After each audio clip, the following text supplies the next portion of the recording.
કચ્છ જિલ્લામાં પૂરપાટ વેગે ચાલતા વાહનો અકસ્માત નોંધાતા હોય છે અને પોલીસ તંત્ર દ્વારા તેના વિરુદ્ધ કાર્યવાહી પણ કરવામાં આવતી હોય છે।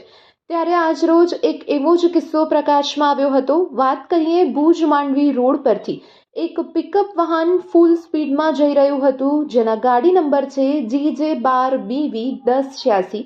આ પિકઅપ વાહન પર પાછળ મોટા ડીજે સ્પીકર લાગેલા હતા અને તેના પર 8 થી 10 લોકો બેઠા હતા અને તેઓ ડાન્સ કરી અને હસી મજાક કરી રહ્યા હતા।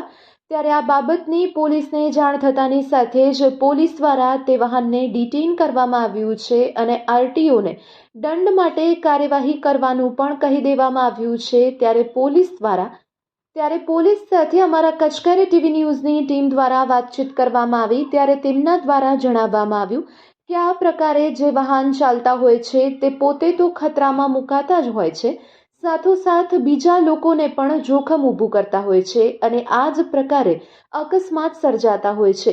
ત્યારે આ વિશે વિશેષ માહિતી આપી રહ્યા છે પોલીસ અધિકારી। આવો સાંભળીએ તેમના શબ્દોમાં।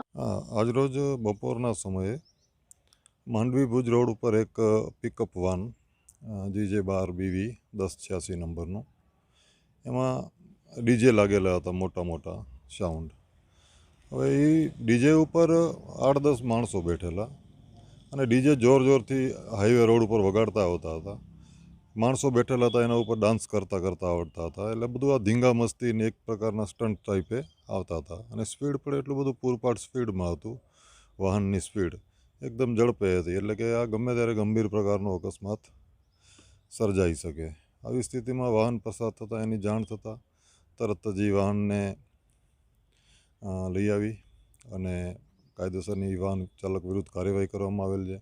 એમાં એમને દંડ ભરપાઈ કરવા માટે આરટીઓ તરફ મોકલી આપવામાં આવેલ છે। એ વાહનને રિટર્ન કરી રખાવી દેવામાં આવેલ છે અને જનરલી એવું બધું છે કે આવા પ્રકારના સ્ટન્ટો જે કરતા હોય છે એ પોતાને પણ નુકસાન પહોંચાડે છે અને રોડ ઉપરથી પસાર થતા અન્ય વાહનોને અને રાહદારીઓને પણ નુકસાન પહોંચાડે છે। એટલે આવા પ્રકારના કોઈ પણ સ્ટન્ટ કરતા અથવા આવા મોટા ડીજે સાથે સ્પીકરો વગાડતા, સાથે ડાન્સ કરતા, ધીંગા મસ્તી કરતા અથવા કોઈ પણ વાહનથી સ્ટન્ટ કરતા વાહન ચાલકો કોઈ પણ જગ્યાએ ક્યારે પણ કોઈ પણ વ્યક્તિને દેખાય તો અમારો જિલ્લા ટ્રાફિક શાખા પશ્ચિમ કચ્છ ભુજનો સંપર્ક કરવા અથવા તો પોલીસ કંટ્રોલ રૂમ પશ્ચિમ કચ્છ ભુજનો સંપર્ક કરી આવી માહિતી આપવા વિનંતી છે, જેથી કરીને આવા જે અનધિકૃત રીતે સ્ટન્ટ કરતા અથવા ભયજનક રીતે વાહનો ચલાવતા ચાલકો વિરુદ્ધ કાર્યવાહી કરી શકાય અને અકસ્માતો થાય તે પૂર્વે જ રોકી શકાય। હા, લોકોને એવી અપીલ છે કે આવું કોઈ કરતા સ્ટન્ટ કરતા કે ભયજનક રીતે વાહન ચલાવતા કોઈ લોકોને ધ્યાન આવે તો અમારો સંપર્ક કરી અમને આની માહિતી આપો, જેથી કરીને અમે આમને તરત જ રોકી શકીએ અને એ લોકો વિરુદ્ધ કાર્યવાહી કરી શકીએ કાયદેસરની। આ બાબતે જિલ્લા પોલીસ કંટ્રોલ રૂમનો પણ સંપર્ક કરી શકાય છે અથવા નજીકના કોઈ પોલીસ સ્ટેશનના નંબર જેની પાસે હોય એમનો પણ સંપર્ક કરી શકાય અથવા તો જિલ્લા ટ્રાફિક શાખા પશ્ચિમ કચ્છ ભુજનો સંપર્ક કરી અમને માહિતી આપવામાં આવે તો અમે આ લોકોને રોકી શકીએ, એ લોકો વિરુદ્ધ કાયદેસરની કાર્યવાહી કરી શકીએ, જેથી આપણે અકસ્માત સર્જાતા રોકી શકીએ। હા, એ લોકોએ ભૂલ કરેલી, પોતાની ભૂલ એ લોકોને સમજાણી, રિયલાઇઝ થયું કે ખરેખર એ લોકોએ ભૂલ કરેલી છે, એટલે એ લોકો કે ફરી વખત તમે આવું ના કરીએ।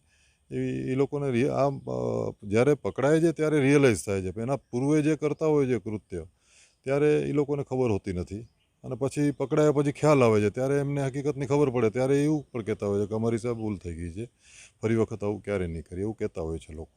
મારી ગાડી નંબર છે 1086 પિકઅપ ગાડી, એમાં સાઉન્ડ ભરેલા હતા અને ડીજે ફૂલ ચાલુ હતું અને ગાડી પણ સ્પીડમાં હતી અને ઉપર માણસો પણ નાચતા હતા, ડાન્સ કરતા હતા। તે મારી એક ભૂલ થઈ ગઈ છે અને બીજી વખત જિંદગીમાં પણ આવી હું ભૂલ નહીં કરું અને મારી ભૂલને આ માફ કરો। ફૂલ ડીજેની ગાડી ભરેલી હતી, ફૂલ હાઈવે ઉપર જતી હતી, અમે ફૂલ ડીજે ઉપર બેઠા હતા, ફૂલ સાઉન્ડ વાગતા, મેં ફૂલ નાચતા હતા। આવી ભૂલ અમારાથી બીજી થાય ને તમે અમને માફ કરી દો।